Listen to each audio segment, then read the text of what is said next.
안녕하세요. 저는 데이터과학 입문 프로젝트 팀 1의 발표를 맡게 된 21학번 박도희입니다. 발표 순서는 주제 선정 배경, 그래프의 문제점, 코드 작성, 코드 실행, 결론 도출 순으로 진행하겠습니다. 저희는 뉴스 기사 등 여러 매체에 눈속임 그래프가 많이 실려 있음을 인지하고 눈속임 그래프의 문제점과 그래프를 R을 이용해 다시 그려보는 것으로 주제를 선정하였습니다. 저희는 KBS의 세종시장 지지율 그래프와 코로나19 주간 환자 동향 그래프를 다루기로 하였습니다. 먼저 세종시장 지지율의 눈속임 그래프의 문제점을 다루어 보겠습니다. 그래프를 보다시피 지지율의 0.7%의 차이를 너무 과장되게 표시해 수치를 자세히 보지 않는 사람들에게 지지율의 차이가 크다고 오해하실 수 있다고 생각했습니다. 그런데 세종시장 말고도 다른 지역 또한 이러한 문제점들이 있었습니다. 그 다음은 그래프를 올바르게 만드는 코드 작성입니다.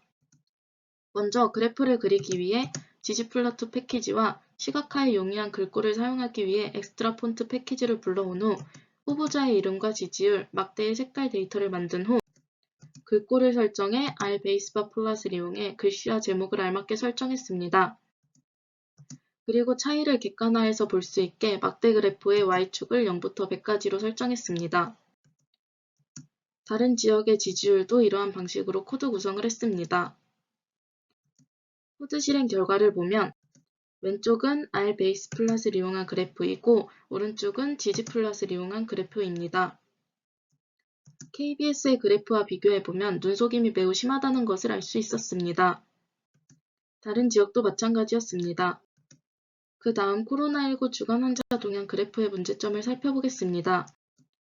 눈속임 그래프를 보면 완치 환자가 치료 중인 환자의 수보다 더 많아 보이게 그래프를 만들어 코로나19 사태가 진정 단계에 들어선 것처럼 착각을 불러일으킬 수 있습니다. 그래프를 올바르게 만드는 코드 작성을 보면 그래프를 그리기 위한 지지플로트 패키지를 불러온 후 환자와 날짜의 데이터 설정과 이를 데이터 플레이머 하였습니다. 그리고 그래프의 색깔과 제목 등을 설정하였고 이를 실행해보면 그 전의 그래프와 달리 서로의 차이가 심한 것을 볼 수 있었습니다.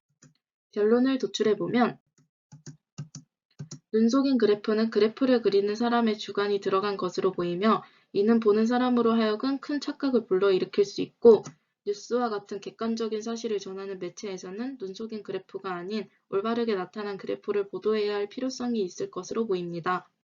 이상으로 발표를 마치겠습니다. 감사합니다.